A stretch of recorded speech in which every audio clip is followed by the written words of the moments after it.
Just 2 দিন আগে যখন এটিএম আজহারের যে রায়টা আসে সেই ব্যাপারে আপনাদেরকে বলেছিলাম যে বিচারিক প্রক্রিয়ার ব্যাপারে প্রশ্ন আছে বলে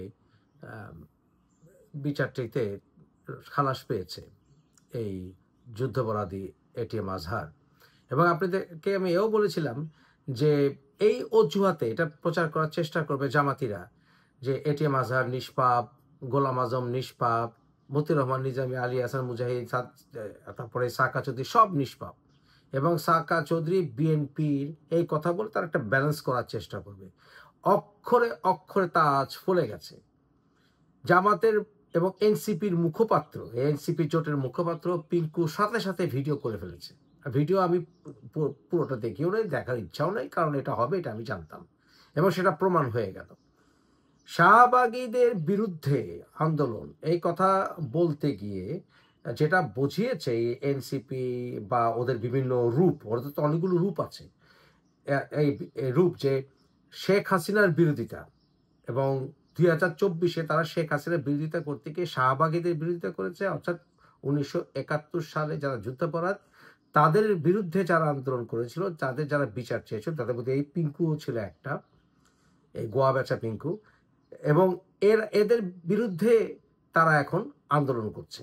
অর্থাৎ শাহবাগীদের বিরুদ্ধে আন্দোলন করার জন্যই 2024 হয়েছিল, অর্থাৎ স্বাধীনতার চেতনার বিরুদ্ধে আন্দোলন করার জন্যই 2024 হয়েছিল, অর্থাৎ শেখ হাসিনার বিরুদ্ধে আন্দোলন করা হয়েছিলই স্বাধীনতা চেতনার বিরুদ্ধে আন্দোলন করার উদ্দেশ্যে, অর্থাৎ স্বাধীনতার চেতনা এবং শেখ হাসিনা এবং ফ্যাসিবাদ এক কথা। বুঝেছেন? একটু পেস, বাট বুঝতে হবে। এই কারণেই বলি যে বর্তমানে যে অবস্থা চলছে এনসিপি জোট অ্যালায়েন্স, এটা হচ্ছে স্বাধীনতা বিরোধী শক্তি, একেবারে স্বাধীনতা বিরোধী শক্তি। তাদের 2024-এ এসে তারা যদি আন্দোলন করে থাকে শাহবাগীদের বিরুদ্ধে, অর্থাৎ তাদের আন্দোলন ছিল স্বাধীনতার চেতনার বিরুদ্ধে। শাহবাগীদের সবকিছুর সাথে আমি একমত না, কিন্তু এই পিঙ্কু কিন্তু একমত ছিল।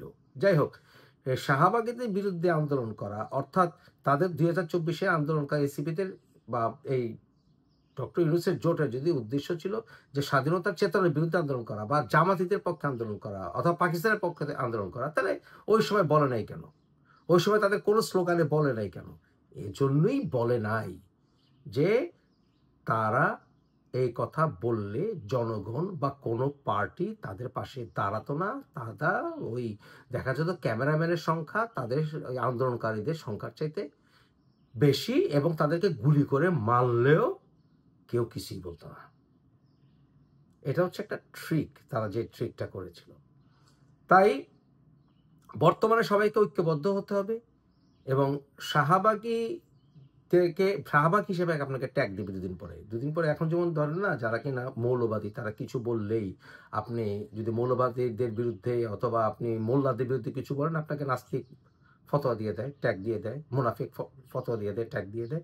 ঠিক একইভাবে দুদিন পরে আপনি যদি ইয়াং হয়ে থাকেন, ইয়াং ম্যান, এবং আপনি স্বাধীনতা চেতনার কথা বলেন, আপনাকে শাহবাগী বানিয়ে দেবে। এই গালি আপনাদের আসবে। কিছুদিন আগে যেমন আওয়ামী লীগকে রাজনীতিক সমর্থন করলেই আপনি ফ্যাসিস্ট।